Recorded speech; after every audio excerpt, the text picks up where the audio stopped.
നമസ്കാരം. കിഫ എന്ന പേരിൽ ഒരു സ്വതന്ത്ര കർഷക സംഘടനയുണ്ട്.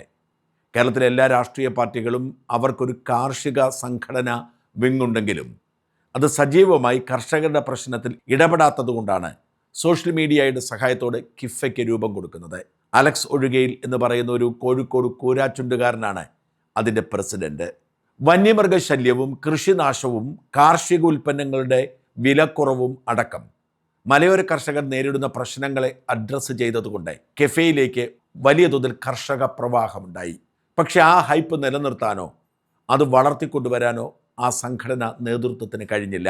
വലിയ തോതിൽ വന്യമൃഗാക്രമണം ഉണ്ടാവുകയും മനുഷ്യർ കൊല്ലപ്പെടുകയും ഒക്കെ ചെയ്യുന്ന സാഹചര്യത്തിൽ വൈകാരികമായി കർഷകർ ഇതിനെ കൈകാര്യം ചെയ്യുന്ന സമയത്ത് ഞാൻ ഈ കിഫ പ്രസിഡന്റിനോട് പറഞ്ഞതാണ്, നിങ്ങൾ അടിയന്തരമായി ഒരു വലിയ യോഗം നടത്തണം, സകല കർഷകരെയും ഒരുമിച്ച് കൂട്ടണം, ഇതൊരു മൂവ്മെൻ്റ് ആക്കി കൊണ്ടുപോകണം. UNA എന്ന് പറയുന്ന സംഘടന എങ്ങനെയാണോ നേഴ്സുമാർക്കിടയിൽ പ്രവർത്തിക്കുന്നത്, അതുപോലെ തന്നെ കർഷകരുടെ സംഘടനയ്ക്ക് വലിയ തോതിൽ സ്വാധീനമുണ്ടാക്കാൻ കഴിയും. സമ്പൂർണ്ണമായി പിന്തുണ മറുനാടൻ നൽകും.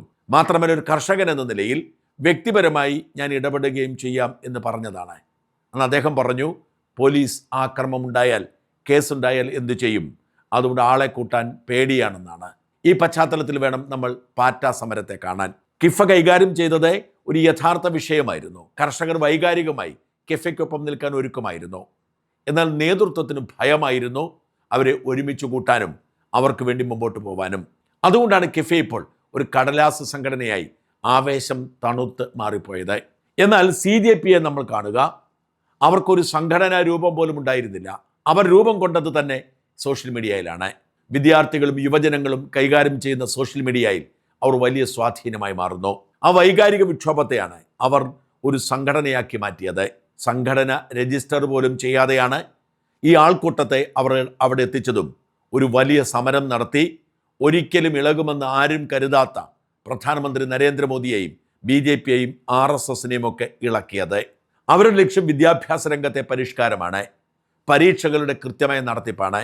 അതിനുവേണ്ട നടപടിക്രമങ്ങൾ എടുത്തു എന്ന് മാത്രമല്ല, അതിന് വിഘാതമെന്ന് അവർ കരുതിയ BJPയുടെ കരുത്തനായ മന്ത്രിയെ അവർ രാജിവെപ്പിച്ചു. ഒരു സംഘടനയുടെ രൂപമില്ലാതെ, ഭാരവാഹികളില്ലാതെ ഒരു വലിയ ജനക്കൂട്ടത്തെ അവിടെ എത്തിച്ച് അവർ നേടിയത് ഇന്ത്യൻ ജനാധിപത്യത്തിലെ ചരിത്ര സംഭവം എന്ന് രേഖപ്പെടുത്തപ്പെടും.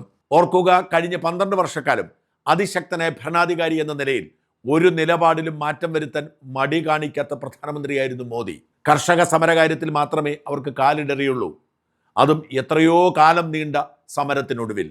എന്ന് മാത്രമല്ല, BJPയുടെയും RSSൻ്റെയും സംഘടനാ സംവിധാനം ഈ രാജ്യത്ത് മറ്റൊരു പ്രസ്ഥാനത്തിനുമില്ല. ആ വലിയ സംഘടനാ സംവിധാനത്തെ നോക്കുകുത്തിയാക്കിക്കൊണ്ട് അവർ അവരുടെ നേട്ടത്തിന് വേണ്ടി ഉപയോഗിക്കുന്ന കേന്ദ്ര ഏജൻസികളെയൊക്കെ നിർവീര്യമാക്കിക്കൊണ്ട് എക്കാലത്തും BJP വളർച്ചയ്ക്ക് വേണ്ടി ഉപയോഗിച്ച ഹിന്ദുത്വ എന്ന അവരുടെ രാഷ്ട്രീയ ആശയത്തെ മൂലക്കിരുത്തിക്കൊണ്ട് ജാതിക്കും മതത്തിനും രാഷ്ട്രീയത്തിനുമൊക്കെ അപ്പുറത്തേക്ക് വലിയ ഒരു മുന്നേറ്റമുണ്ടാക്കാൻ CJPക്ക് കഴിഞ്ഞു. വാസ്തവത്തിൽ മോദിയുടെ രാഷ്ട്രീയ ജീവിതത്തിലെ ഏറ്റവും വലിയ ഇളക്കമാണ് തട്ടിയിരിക്കുന്നത്. 1/4 നൂറ്റാണ്ടിലധികമായി അധികാര കസേരയിലിരിക്കുന്ന ആളാണ് മോദി. ആ മോദി ഒന്നിനും കീഴടങ്ങാറില്ല. വിട്ടുവീഴ്ചയില്ലാത്ത നിലപാടാണ് മോദിയുടെ പ്രത്യേകതയും കരുത്തും. ആ മോദിയാണ് ഈ പാറ്റാക്കൂട്ടം ബഹളം വെച്ചപ്പോൾ അവർ ചോദിച്ചതെല്ലാം അവർക്ക് അനുവദിച്ചുകൊണ്ട് കീഴടങ്ങിയത്. ഈ സമരത്തെ നമ്മൾ ഒന്നുകൂടി പുനർവായന നടത്തണം. അഭിജിത്ത് ദീപ്കെ എന്ന് പറയുന്ന ചെറുപ്പക്കാരൻ അമേരിക്കയിൽ നിന്നും പറന്നിറങ്ങുകയാണ് ഈ പ്രക്ഷോഭത്തിന് നേതൃത്വം കൊടുക്കാൻ. അന്ന് വലിയ പ്രതീക്ഷയോടെ അഭിജിത്ത് എത്തിയെങ്കിലും പ്രതീക്ഷിച്ച പിന്തുണയുണ്ടായില്ല. എന്നിട്ടും അഭിജിത്ത് പിന്മാറിയില്ല. ജന്തർ മന്ദിറിൽ സത്യാഗ്രഹമിരുന്നു. 1 മാസം ആരും തിരിഞ്ഞു നോക്കിയില്ല. അങ്ങനെ ഇങ്ങ് അവസാനിക്കും എന്ന് കരുതിയപ്പോഴാണ് കേന്ദ്ര സർക്കാരിൻ്റെ ഭാഗത്ത് ആദ്യത്തെ വീഴ്ചകൾ വരുന്നത്. ജന്തർ മന്ദിറിൽ നിന്നും അവരെ ഇറക്കിവിടാൻ അവരുടെ കുടിവെള്ളം മുട്ടിക്കുന്നു, അവരുടെ ശുചീകരണ സൗകര്യം ഇല്ലാതാക്കുന്നു. ഇതോടുകൂടിയാണ് ഇത് വാർത്തകളിലേക്ക് നിറയുന്നത്. ഇതിനിടയിൽ സോനം വാങ്ചുകി സത്യാഗ്രഹം ഇരിക്കുന്നു, അതിനും അവഗണനയാണ്. എങ്കിൽ പോലും കുറച്ച് പ്രാധാന്യം കൂടി വരുന്നു. ഇതിൻ്റെ തുടർച്ചയായി പാർലമെന്റ് മാർച്ച് സംഘടിപ്പിക്കുന്നു. ഈ പാർലമെന്റ് മാർച്ചിനെ അവഗണിച്ചാൽ മതിയായിരുന്നു. പകരം പരമ്പരാഗത രാഷ്ട്രീയത്തിൻ്റെ ഭാഗമായി പോലീസ് സേന ഇറങ്ങുന്നു, വിദ്യാർത്ഥികളെ തല്ലിച്ചതയ്ക്കുന്നു. ഇതോടുകൂടിയാണ് അവർ ദേശീയ വാർത്തയിൽ ഇടം പിടിക്കുന്നത്. സോഷ്യൽ മീഡിയയിലൂടെ രൂപം കൊണ്ട പ്രസ്ഥാനം എന്ന നിലയിൽ ഈ വികാരം സോഷ്യൽ മീഡിയയെ ഇളക്കി. ചെറുപ്പക്കാർ കൂട്ടത്തോടുകൂടി ഡൽഹിയിലേക്ക് പാറ്റകളെ പോലെ ഒഴുകിയെത്തി. കേന്ദ്ര സർക്കാരും BJPക്കും ഒന്നും ചെയ്യാൻ കഴിയാത്ത അവസ്ഥ രൂപപ്പെടുന്നു. ഇതിനിടയിൽ പല ചർച്ചകൾ നടന്നു. അടിച്ചമർത്തണം, അറസ്റ്റ് ചെയ്ത് ജയിലിലടയ്ക്കണം, RSSനും BJPയും ഇറക്കി നേരിടണം എന്നൊക്കെ പറഞ്ഞവരുണ്ട്. ആ വാദമാണ് സോഷ്യൽ മീഡിയയിലെ സംഘപരിവാറുകാർ അന്നും ഇന്നും ഉയർത്തുന്നത്. പക്ഷെ വിവേകത്തോടെ മോദി ഒരു തീരുമാനമെടുത്തു. ഈ ജൻസിയുടെ വികാരത്തെ അങ്ങനെ അങ്ങ് അവഗണിച്ചാൽ അത് ദീർഘകാലത്ത് പണിയാകുമെന്ന് മോദിക്ക് തിരിച്ചറിയാൻ കഴിഞ്ഞു. അങ്ങനെയാണ് മോദി ജൻസിയെ പോലെ തന്നെ അഡ്രസ്സ് ചെയ്യാൻ തീരുമാനിച്ചത്. അല്ലെങ്കിൽ ഇൻസ്റ്റയിൽ വന്ന് സെൽഫി വീഡിയോ ചെയ്യില്ല. ധർമ്മേന്ദ്ര പ്രധാന്റെ രാജി ഒഴികെ ഇവർ പറഞ്ഞ എല്ലാ ആവശ്യങ്ങളും അംഗീകരിക്കുന്നു. ചർച്ചയ്ക്ക് മന്ത്രിമാരെ അയക്കുന്നു. എല്ലാ അർത്ഥത്തിലും മോദി വിട്ടുവീഴ്ചയ്ക്കൊരുങ്ങുകയാണ്. എന്ന് മാത്രമല്ല, ഏറ്റവും നിർണായകമായി മാറിയത് ആദ്യത്തെ പോലീസ് ആക്രമണത്തിന് ശേഷം പിന്നീട് അടിച്ചമർത്താനുള്ള നീക്കം പൂർണ്ണമായും ഉപേക്ഷിച്ചു എന്നതാണ്. സമരക്കാരിൽ പലരും നിയമവിരുദ്ധമായ പല പണികളും ചെയ്തു. പക്ഷേ പോലീസ് സംയമനം പാലിച്ചു. മോദിക്ക് കൃത്യമായി അറിയാം, ബംഗ്ലാദേശിലും ശ്രീലങ്കയിലും നേപ്പാളിലുമൊക്കെ സംഭവിച്ചത് പോലീസ് അമിതമായ അധികാരം ഉപയോഗിച്ചപ്പോൾ വെടിവയ്പ്പിലേക്ക് കാര്യങ്ങൾ നീങ്ങിയപ്പോഴാണ് എല്ലാം കൈവിട്ടു പോയതെന്ന്. അത്തരം സാഹചര്യം ഒഴിവാക്കാനുള്ള കർശനമായ തീരുമാനമാണ് വാസ്തവത്തിൽ ഈ സംഘർഷത്തിന് സഡൻ ബ്രേക്ക് ഇട്ടത്. ഒരു കാര്യം മോദിക്ക് ബോധ്യപ്പെട്ടു: സംഘർഷം വ്യാപിക്കുകയേ ഉള്ളൂ, ആളുകളുടെ എണ്ണം കൂടുകയേ ഉള്ളൂ. യുവാക്കൾ വൈകാരികമായി ഇതിനെ കൈകാര്യം ചെയ്യും. അതുകൊണ്ട് തന്നെ തനിക്ക് ഏറ്റവും പ്രിയപ്പെട്ട നേതാവ് ധർമ്മേന്ദ്ര പ്രധാനോട് രാജിവെക്കാൻ ആവശ്യപ്പെട്ടു. ഇങ്ങനെ ഒരു തീരുമാനത്തിലേക്ക് മോദി പോകുമെന്ന് ഈ സമരത്തെ എതിർത്തുകൊണ്ട് സർക്കാരിനെ പിന്തുണച്ച ആരും കരുതിയില്ല.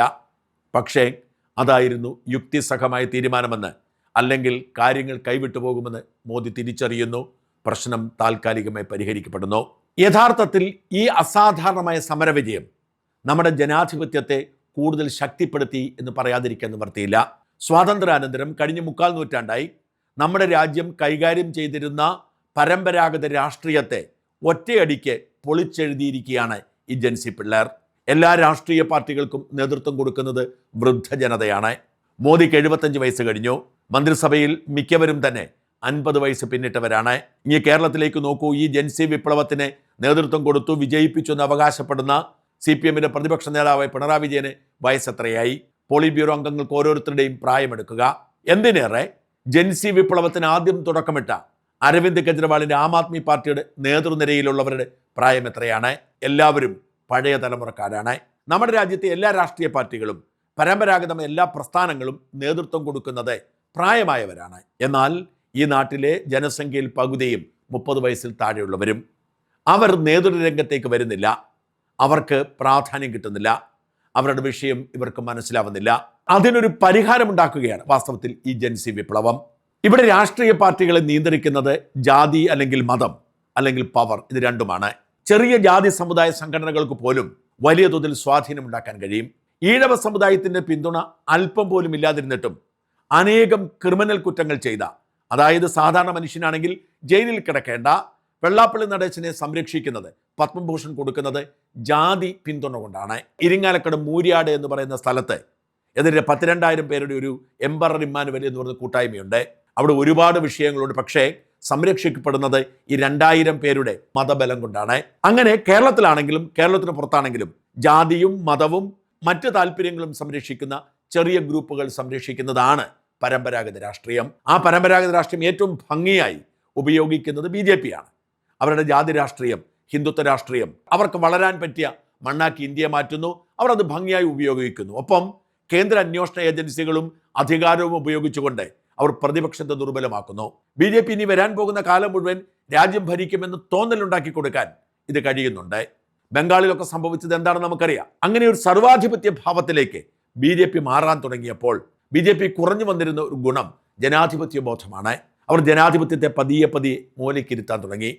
കാരണം പ്രതിപക്ഷത്തെ നിശബ്ദമാക്കാൻ കഴിയുന്നുണ്ട്. പ്രതിപക്ഷം ദുർബലമാണ്. രാഹുൽ ഗാന്ധിയെ പോലെ ഒരാൾ മുഖ്യ പ്രതിപക്ഷ പാർട്ടിയെ കോൺഗ്രസിന് തലപ്പത്തിരിക്കുന്നിടത്തോളം കാലം ജനപിന്തുണ സാധ്യമല്ല എന്ന് അവർക്കറിയാം. മറ്റ് പ്രതിപക്ഷ പാർട്ടികളെ അവർ കശക്കാൻ തുടങ്ങി. എല്ലാ സംവിധാനങ്ങളും, ഹിന്ദുത്വ ഒരു വശത്തും കേന്ദ്ര ഏജൻസികൾ മറുവശത്തുമാവുമ്പോൾ BJPക്ക് ജനാധിപത്യത്തോടുള്ള താല്പര്യം കുറഞ്ഞു വന്നു. ആവശ്യമില്ല എന്ന തോന്നൽ അവർക്കുണ്ടായി. അങ്ങനെ സർവാധിപത്യത്തിന്റെ രീതിയിലേക്ക് BJP മാറിക്കൊണ്ടിരിക്കുമ്പോഴാണ് ഈ CJP വിപ്ലവം ഉണ്ടാവുന്നത്. ഈ വിപ്ലവം വലിയ കൊടുങ്കാറ്റായി മാറുകയും ഇത്തരം ജാതി മത രാഷ്ട്രീയ സംവിധാനങ്ങളുടെ ബ്രാക്കറ്റിൽ ഉൾപ്പെടാത്ത, അല്ലെങ്കിൽ കേന്ദ്ര അന്വേഷണ ഏജൻസികൾക്കൊന്നും പോയി മാന്തി നോക്കാൻ കഴിയാത്ത, അതിനുള്ള സാഹചര്യത്തിലേക്ക് വളർന്നിട്ടില്ലാത്ത ജൻസികളെ ഒരുമിച്ച് കൂട്ടുന്ന ഒരു വിപ്ലവം ഉണ്ടായപ്പോൾ അത് അക്ഷരാർത്ഥത്തിൽ മോദിയെ ഇളക്കി BJP ഇളക്കി, RSSനെ ഇളക്കി എന്ന് തന്നെ വേണം മനസ്സിലാക്കാൻ. അല്ലെങ്കിൽ ഇങ്ങനെയൊരു കീഴടങ്ങൽ, ഇങ്ങനെയൊരു പ്രഖ്യാപനം പ്രതീക്ഷിക്കേണ്ടതില്ല. എന്തെല്ലാം മാറ്റങ്ങളാണ് മോദി കൊണ്ടുവരുന്നത്? ആദ്യം ഇൻസ്റ്റായിലൂടെ പ്രത്യക്ഷപ്പെട്ടിട്ട് പറഞ്ഞത് കർശനമായ പുതിയ നിയമം കൊണ്ടുവരുന്നു. ആ നിയമം കൊണ്ടുവരുമെന്ന് പറയുന്നത് മാത്രമല്ല, നിയമം കൊണ്ടുവന്ന് ഇന്ന് പാർലമെന്റിൽ വരും. ആ നിയമത്തിന്റെ ഭാഗമായി പരീക്ഷാ ക്രമക്കേട് കാണിക്കുന്നവരൊക്കെ ജയിലിലാവും, 10 വർഷം വരെ ജയിലിലാവും, 10 കോടി രൂപയുടെ പിഴ ഈടാക്കും. ഒരുപക്ഷെ ഈ നിയമം സംസ്ഥാന പരീക്ഷകൾക്കും ബാധിക്കുന്ന തരത്തിലേക്ക് കാര്യങ്ങൾ നീങ്ങിയെന്ന് വരാം. ആ പരിഷ്കാരം കൊണ്ടുവന്നു. NDAയിലെ പലരെയും പിരിച്ചുവിട്ടു. ഇതൊക്കെ കരാറടിസ്ഥാനത്തിൽ BJPക്ക് താല്പര്യമുള്ളവരെ നിയോഗിച്ചിരുന്നാണ്. അവരൊക്കെ പിരിച്ചുവിട്ടു. മന്ത്രാലയത്തിൽ പരിഷ്കാരമുണ്ടാക്കി, മന്ത്രിയെ മാറ്റി. ഇപ്പോഴിത് തികച്ചും രാഷ്ട്രീയം ഒഴിവാക്കിക്കൊണ്ട് നന്ദൻ നീലേക്കനിയെ തന്നെ ചെയർമാനാക്കിക്കൊണ്ട് പുതിയ കമ്മിറ്റി ഉണ്ടാക്കിയിരിക്കുന്നു. ഇൻഫോസിസിന്റെ സഹസ്ഥാപകനാണ് നന്ദൻ. ഈ നന്ദനെ പോലുള്ള വലിയ പ്രൊഫഷണലുകളെ ഇവിടേക്ക് കൊണ്ടുവരികയാണ്. ISROയുടെ ചെയർമാൻ എന്ന സോമനാഥ് ഈ കമ്മിറ്റിയിലുണ്ട്. അങ്ങനെ നമ്മുടെ മത്സര പരീക്ഷകൾ അടിമുടി മാറ്റി എഴുതാൻ സർക്കാർ നിർബന്ധിതരായി. ഇത്തരത്തിൽ സമഗ്രമായ പരിഷ്കാരത്തിന് തുടക്കം കുറിക്കുന്നു. വിദ്യാഭ്യാസം എന്ന് പറയുന്നത് പലപ്പോഴും ഒരു രാഷ്ട്രീയ ആയുധമാണ്. BJP അത് ഫലപ്രദമായി ഉപയോഗിക്കുന്നുണ്ട്. അവിടേക്കാണ് ഈ ന്യൂജൻ കൂട്ടം എത്തുന്നത്. അതുകൊണ്ട് തന്നെ അവിടെയും സൂക്ഷ്മത പുലർത്തേണ്ടി വരും. ചുരുക്കി പറഞ്ഞാൽ BJP എന്ന് പറയുന്ന പ്രസ്ഥാനത്തിന്, RSS എന്ന് പറയുന്ന ഈ BJPയെ നിയന്ത്രിക്കുന്ന സംഘടനയ്ക്ക് കൂടുതൽ ജനാധിപത്യ ബോധത്തിൽ അധിഷ്ഠിതമായി ചലിക്കാനുള്ള സാഹചര്യം ഒരുക്കി കൊടുത്തിരിക്കുന്നു ഈ ജൻസി വിപ്ലവം എന്നർത്ഥം. RSS അടിസ്ഥാനപരമായി ജനാധിപത്യമുള്ള ഒരു പ്രസ്ഥാനമല്ല. RSSന്റെ സംഘടനാ രൂപം ജനാധിപത്യത്തിൽ അധിഷ്ഠിതമല്ല. അതങ്ങനെയാണ് അവർ രൂപം കൊടുത്തിരിക്കുന്നത്. BJP അതിൻ്റെ ഭാഗമായതുകൊണ്ട് പതിയെ പതിയെ ജനാധിപത്യത്തെ മൂലയിൽ ഇരുത്തിക്കൊണ്ടിരുന്നപ്പോഴാണ് BJPയെ തിരുത്തുന്ന തരത്തിലേക്ക് ഈ ജൻസി വിപ്ലവം പടർന്നു പിടിക്കുന്നത്. അതുകൊണ്ടാണ് പറഞ്ഞത് ജൻസി വിപ്ലവം രാജ്യത്തിന് ഗുണകരമാണ്. ഞാൻ BJPയുടെ ഭരണത്തെ അംഗീകരിക്കുന്ന ആളാണ്. രാജ്യത്ത് അടിസ്ഥാന സൗകര്യ വികസനം ഒരുപാടുണ്ടാക്കി. ആ അടിസ്ഥാന മേഖലയിൽ വളർച്ച ഉണ്ടായിക്കൊണ്ടിരിക്കുന്നു. അഴിമതി കുറഞ്ഞു. അഴിമതി ഇല്ല എന്ന് പറയാൻ പറ്റില്ല, അഴിമതി കുറഞ്ഞു.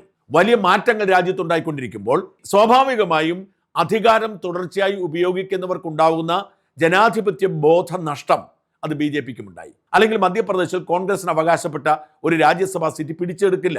ആ ജനാധിപത്യ ബോധം നഷ്ടപ്പെട്ട് ഏകാധിപത്യത്തിൻ്റെ സ്വഭാവം കാണിച്ചു തുടങ്ങിയപ്പോൾ കൃത്യമായി ഇടപെടൽ നടത്തിയിരിക്കുന്നു ഈ ജൻസി പിള്ളാർ. അതുകൊണ്ട് നന്നായത് BJP ആണ്, RSS ആണ്, കേന്ദ്രമാണ്, രാജ്യമാണ്. ഈ ജൻസി വിപ്ലവം ഇന്ത്യ മഹാരാജ്യത്തിൻ്റെ ജനാധിപത്യത്തിന് നൽകിയ സംഭാവന ചരിത്രത്തിൽ രേഖപ്പെടുത്തപ്പെടും. BJP കൂടുതൽ മെച്ചപ്പെടും. കേന്ദ്ര അന്വേഷണ ഏജൻസികളെ ഉപയോഗിച്ച് പ്രതിപക്ഷത്തെ നിശബ്ദരാക്കുകയും ഹിന്ദുത്വ രാഷ്ട്രീയത്തിന് കൂടുതൽ വളമിട്ടുകൊടുത്ത് ജനങ്ങളെ ഒരുമിപ്പിച്ച് നിൽക്കുകയും ചെയ്താൽ മതി എന്ന ചിന്തയ്ക്ക് കോട്ടം തട്ടിയിരിക്കുന്നു. ഇത് രണ്ടും ബാധിക്കാത്തവരാണ് ജൻസികൾ. അതുകൊണ്ട് തന്നെ അവരെ അഡ്രസ്സ് ചെയ്യണം. അവർ ഒരു ശക്തിയായി ഉയർന്നു വരുമ്പോൾ അവർ പറയുന്ന കാര്യങ്ങൾ കേട്ടേ മതിയാവൂ എന്ന് മോദിക്കും BJPക്കും RSSനും തോന്നിയെങ്കിൽ ഇന്ത്യൻ ജനാധിപത്യം കൂടുതൽ ശോഭയുള്ളതായി മാറുന്നു ഈ വിപ്ലവം വഴി എന്ന് പറയേണ്ടി വരും. ഇവരെ അടിച്ചമർത്തണം, പിന്നാലെ ഉണ്ടാവും, പണി വരുന്നുണ്ട് അവറാച്ച എന്നൊക്കെ പറഞ്ഞ് പലരും ബഹളം വയ്ക്കുന്നുണ്ടെങ്കിലും അതല്ല വാസ്തവം. പണി കൊടുത്ത് അവസാനിപ്പിക്കാൻ കഴിയുന്നതല്ല ജൻസിയുടെ വികാരത്തെ. അതുകൊണ്ട് തന്നെ ഇന്ത്യ മഹാരാജ്യത്തിന് ഇത് വലിയ ഗുണമായിരിക്കുന്നു, വലിയ തോതിൽ മാറ്റത്തിന് കാരണമാകും എന്ന് ഉറച്ചു വിശ്വസിക്കുകയാണ് ഞാൻ.